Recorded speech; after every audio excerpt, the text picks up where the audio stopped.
பண்ணிட்டாங்க என் ஃபோனு.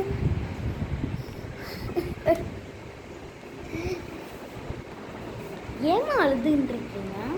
உங்கள் ஃபோன் தாங்க என்னாச்சு?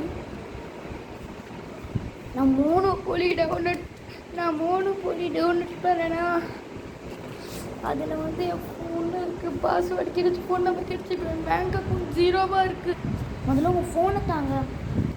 ஐயோ நீங்கள் பாஸ்வேர்டும் ஃபோன் நம்பர் என்டர் பண்ணிங்க. அது என்டர் பண்ணிங்கன்னா உங்களோட நீங்கள் அந்த ஆப்பை டெலிட் பண்ணிட்டீங்க தானே, அதை டெலிட் பண்ணிங்கன்னா அந்த பாஸ்வேர்டு வச்சு ஃபோன் நம்பரு பாஸ்வேர்டெல்லாம் காசுக்காக ஒருத்தவங்கிட்ட விற்றுட்டாங்கன்னா ஃபோன் நம்பர் வைக்க முடியும்.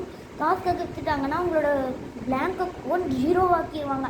அதனால் நீங்கள் பாதுகாப்பாக இருங்க. இந்த மாதிரி உங்களுக்கும் நடக்க வாய்ப்பு இருக்குது. இது ஒரு ஸ்கேம். மோனோபோலி அவாய்ட் பண்ணுங்கள். வீட்டில் வாங்கி விளையாட பாருங்கள். ஏன்னா அது ரொம்ப ரொம்ப ஸ்கேமு. அப்புறமா நம்ம பேங்க் அக்கௌண்ட்டை 0வாக்கிடுவாங்க. பார்த்துருங்க. பாய்.